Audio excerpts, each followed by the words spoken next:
I get a phone call from a young sounding woman who professes to be his daughter. And so I asked her, prove to me that you are who you say you are. And she told me a lot of secrets that Andy and I had together, like our secret handshake, the way Andy made fun of me for being too nice of a guy.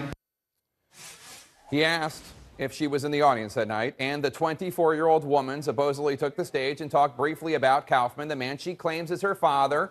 She said he never told the family he was a famous comedian, and she had to look him up on YouTube to learn more. So, did Michael Kaufman reveal the greatest hoax, or are we now just victims of another one?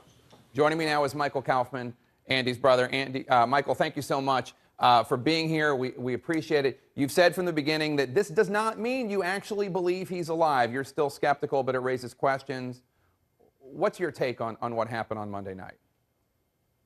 I'm still trying to process it all. There were articles that came out today that have forwarded the action, but, you know, regardless, I'm questioning things as much as you and everybody else is. Now, Michael, I'm sure you know there's a report from the Smoking Gun website that this woman is an actress. Yes. And they say that you recruited her to play this role, according to a source of theirs. Can you respond to that? Is that true? That is not true. So the Smoking Gun source is lying. You did not recruit this woman. You never saw her until that moment. Right. And you have no idea who she is. Right. Is there a chance that she is scamming you? Someone hired her to do this. This is a hoax of some sort, and you're now part of the hoax inadvertently. Oh, you know, now that it's Thursday, not Monday anymore, I believe I am part of the hoax. Whether she, you know, I don't believe that she's acting on her own though. But you know, that's all I know. Do you know how to reach her? Maybe she could have a DNA test, as I believe someone in the audience suggested. Right. I did not know how to reach her, but now that Smoking Gun, I'm sure there's a way of reaching her now. So just to reiterate, you now don't think that it's true? You think that this is a hoax and you were a victim of the hoax? Correct. Okay. And is this an homage to your brother because he was known for tricks? I heard a story that your late father told one time about his first trick, hiding in the back of a car as your parents went into New York City for a date, and halfway across the bridge he jumped out and said hello, and he loved to do tricks on people from that moment on. Is it possible that this is in that sentiment, in that vein, or is this cruel? Is this mean? If this were my brother who had died and somebody was pretending he was alive, it would bother me. You know, even on Monday night at the Andy Kaufman Award show, we showed my father, who had addressed the audience in 2009, and he was talking about Andy being a hard child to raise, and he said maybe the whole thing was a put on. So even Andy being a bad child may have been a put on, my father was conjecturing. All right, so you don't think this is true. You think that this woman is not his daughter. Does it make you angry at all, or are you still just kind of stunned? I'm still processing it.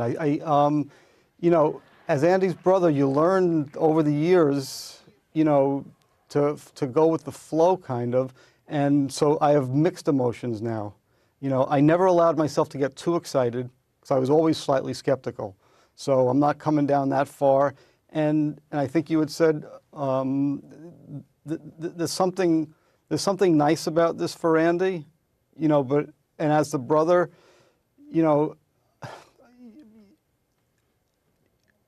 I put my own feelings aside. How can I, you know, and you know. Because we're now talking about Andy Kaufman years after his death, and so you're willing to be hurt even in the name of this kind of bizarre homage to your brother. Is that what you're trying to say? Yes, and I can't be hurt more than I was in 1984. And just remember, you know, like, I was there in 1984. I was at Andy's deathbed. When Andy told me he told me on Christmas Eve, 1983, that he had cancer. And he told me not to tell anybody, not even the family, especially not my father, because my mother was ill, and he thought my father had enough on his hands. So Andy's famous for telling me to keep secrets. But I saw Andy, I saw him emaciated, I saw him die, and I even saw him in the casket, although the casket is the least of all of them because my father passed away this summer and it didn't look anything like him. I think Madame Tussauds does a better job than whatever those people are called who get people ready for a coffin. Morticians.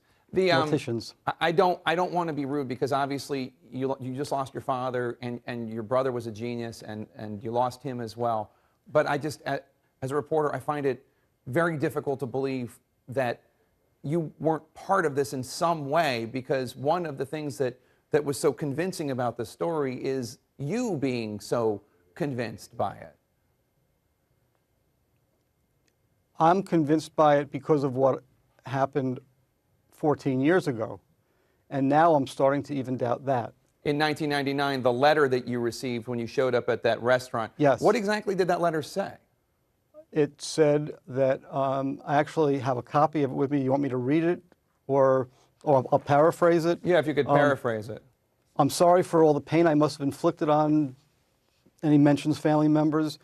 I hope you can understand my reason. Number 2, he writes number 2 first, for the heck of it. And number 1, to have a life. There was too much pressure to be Andy Kaufman. I just wanted to be Andy. I think that's why I got sick. I had to change completely and quickly. So, the letter goes on, but that's his reason. And in the letter he tells me, please don't tell anybody, especially Dad, not a soul till after he dies. Well, even if this was just a nice way to honor your brother, it was nice having you on the show. I suppose before you go, sir, what do you want people to remember about Andy Kaufman so many years after he's gone, and with this renewed interest in him because of this young woman and this bizarre episode? Remember that Andy, he was a genius. He was also a good guy, where most people think he was a problem, but he was actually a good guy, a pleasure to work with. And he has left behind a legacy of all the people who compete in the Andy Kaufman Award. Kristen Schaal and Reggie Watts are 2 winners who have gone on to stardom, who attribute the award as giving them the impetus to go forward. Harry Turjanian, who just won, did what Andy couldn't even accomplish on stage. Harry did this past Monday. So it's beautiful. The legacy he's leaving behind is beautiful, regardless of what is the truth with all this. All right. Well, whether or not I'm a victim of a hoax, Michael Kaufman, thank you for your time. Condolences on your father, and I hope we honored your brother a little bit today. Thank you, Jeff.